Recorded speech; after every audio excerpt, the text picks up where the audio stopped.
Good evening, everyone. Reverend Father Dr. Sylvester Ranasinghe, the Rector, Vice Chancellor of Aquinas College of Higher Studies, Professor Fernando, the Director of Research, my good friend Dr. Roshan, and the other organizing committee members. And I think it was a pleasure for me to stand here and deliver this keynote address. I have Aquinas connection. I think the very reason I am standing here is actually I should acknowledge and appreciate this institute that led me to speak in public, right? So as you can see, I have been a student here some time back, long time ago, right? And my certificate, I still have this certificate with me, right? It is in my files. And those friends, these friends are still my friends. They are still there. And actually, one of them I just met last week. So this institute has done great things for me. So I was really privileged to stand here and deliver this keynote to you. It's remarkable. I think I am going to put some photos. I am going to ask Roshan to take some clips so that I can share with my friends over here. This has some personal belongings to me. I think the class was here, somewhere over here, right? But let me go to the research. What I'm going to talk to you is, the research that you guys presented was quite interesting. And I saw some passion in it. I think research is something that you have to do. You have to be passionate to do research, right? And I saw it here.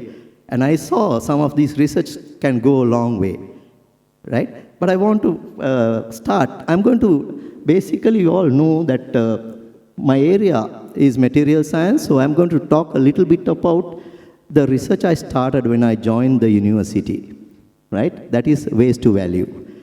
You may wonder, I come from physics department. I have changed my research area quite a lot of times to suit the funding requirements and the suit to local requirements, right? So we all know the population is growing with that urbanization and the demand for energy is increasing. And if you go to the next slide, this means with the population increase, you need more clothing, right? More clothing means more materials, resources are required in terms of dyes. And as you can see, the market for textile dyes, whoever is in the textile dye industry should be very happy. It's growing up, right? And the new generation, we want colors, right? In our life, we really like colors now more than those days. We really like very bright colors, the young, right? I think the guys just behind, right?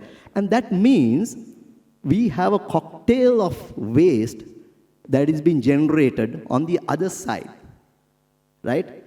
Which is what I have shown here. So, sorry. Yes, this is what I have shown here. So it's a cocktail of waste material or effluent that is being generated. And to treat that, we generally import the treatment material. And most of those who presented, you presented a research problem, so this is my research problem which I want to start, right? So when I came here, I didn't have money, so I was looking for research problems, so this was a problem I saw, right? Go to the next slide. So there was another problem which I encountered, right? So this is corresponding to, just the way you guys started, I also started like that, looking at research problems, right? On the other hand, this is a beautiful city, Colombo. A lot of high-rises, and still there are high-rises coming up. That means a lot of requirement or need for construction materials. And one such construction material, as you see, is aluminium, right? So aluminium use has grown up significantly with the constructions. So that's why. So this means more factories, construction, or processing plants for aluminium, right? And if you can see this market data here, Sri Lanka is only second to India in terms of the market for aluminium products, right? The demand for aluminium. So you can see how much demand is for aluminium processing is required. But during this processing, again, there is waste created. So, yes, increase in demand for the product, but the same way, that means there is an increase in waste that is generated.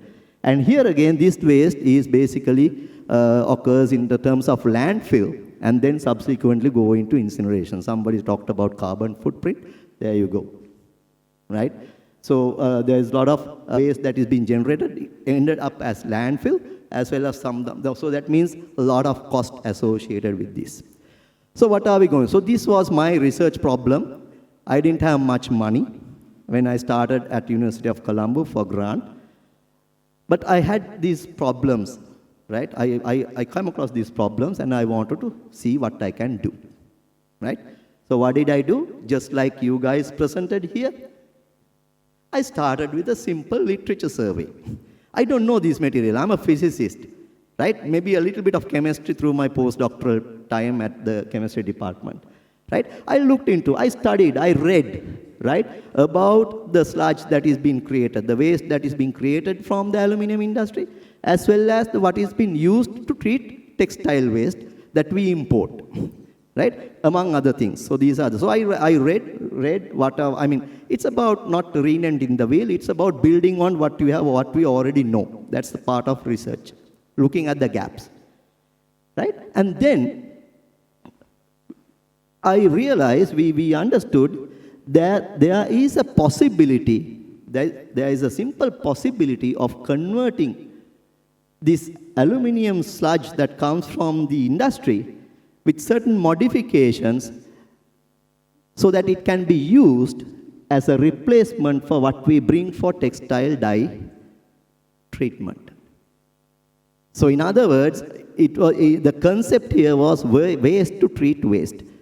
But this modification has to be done. So we understood through the literature survey, because as I mentioned, I come from a foreign field to here. So that means I have to learn the ABCs of chemistry and how to process these things. That means I have to read a lot, and my students. And then I didn't have money, and I didn't have postgraduate students. So my undergraduate, I had few undergraduate students, so I started an undergraduate project. And just like you guys, I just started an undergraduate project. I got 16,000 rupees for that, right, from the department to start this. And of course, I don't have to spend for resources because it's waste. They were very happy to give me the waste from both sides, right? So I started on it, and then next time, and the result, we modified, and what you see here is the result. This is the effluent that comes out, the industry, and I am a very simple, I like to keep things very, very simple in terms of research, right? I use tea bags. Right, tea bag you do like this, right? So I use a tea bag, put my material in there, and I did a little bit of like you prepare tea, and this is what you get, right? This is what you get. This is results, and I think most of you stopped there. What I want you to remember today through this talk is where you go from here, and that's what I put this example here, right?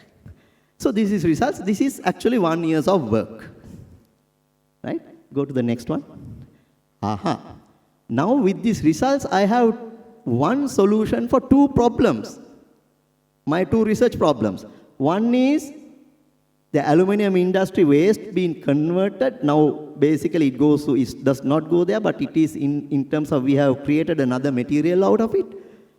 And the textile industry waste, which they generally import this material, and when you import a material for treatment, that material end up as a waste here. Please remember that, right? So instead of that, you are modifying this waste, you are using this particular material that we developed and the results. So with one solution, with one material, we were able to solve problems of waste, effluent treatment, waste and effluent treatment of two major industries in Sri Lanka. Right? One simple material, this one, not a huge, I'm not a chemist, so it was not chemical modifications. Right? And we got the patent for it. So it is patent protected.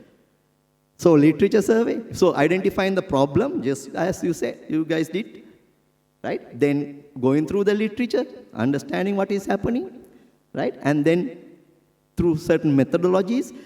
At early stage, I think most of your early career scientists, you are scientists or researchers, at early stage, I encourage you, it is about reading, right? After that, the experience comes in and then you are fine, you can identify the solutions. But at early career level, the researcher, as researchers, the reading is the important part, right? The literature survey. And that will give you enough information how the gaps and how to proceed, right? So we have through one invention, we have two solutions. We have created two solutions for two major industries in Sri Lanka, right? Now, it's still in the lab. How are you going to do it? This is 1 year of work, and now you have to present this, right? I think that is where I encourage you all to go. Don't stop your research where you have stopped now. You have to go further, right? Where did we go with it? This 1,600 rupees that we got, right? Next one. This is where we went, right? So 1,600 rupees was converted, or is potentially, now this patent is basically licensed to one of the leading apparel industries, MAS, right? And the value we want papers. So imagine what you can get if you do that extra step, guys. Don't stop at results and analysis. That's what I want to say. You have to do that extra step. And it's going to take time. That research which I did at the lab started in 2015. But this happens in 2019. So it takes time for something to mature into a real game-changing result, right? And I think what you presented have all this potential, but you have to be patient, you have to push for it, you have to be passionate about it, right? Otherwise it won't happen. But it will take time. This is not only for the students, for the academics as well, the researchers who are mentoring them. It takes time. Don't try to fast forward also. Let the results mature you, because you find different things as you go along. So this is where we ended up, right? So simple 6800, actually this was funded later on by the textile industry, right? So it converted. It took time, but it is a real pleasure of doing what we are doing, okay? So these are the benefits. So if it comes to be, it's still going on, right? It's still going on. But if we can apply this, the financial benefits is significant in terms of the entire process of aluminum not being able to incinerate, but goes into this modification. And then, of course, the savings you get from stopping importation of other treatment materials. But the environmental, that's what the important part. Environmental benefit, right? Which is a zero waste from one industry. And we further develop it so that when we use it in the textile part, it doesn't go into waste, because it ends up, we can still build certain things out of it, right? So there are a lot of things you can do with your results and beyond your results that I want you to encourage and take your research. We did something small, but with a big passion, small things, but which has a global impact, which will have a global impact. It can be applicable anywhere for the industry, even though it's small. And we can still do these things in this country. There's plenty of potential in this country to do what we are doing. And you guys can make a change if you pursue with patience what you guys are doing, right? You can do a lot. So, that's the message I want to give you. Pursue beyond what you have in terms of application. Try to go beyond and be patient. And if you, of course, I go with this. This is my lab, material science lab at the University of Colombo. I've embedded the logo and the QR code together. So if you are interested, you can just scan it and you get more information about the work we do. So with that, I think I thank you very much for listening to, and it was a pleasure for me to be here. Thank you very much.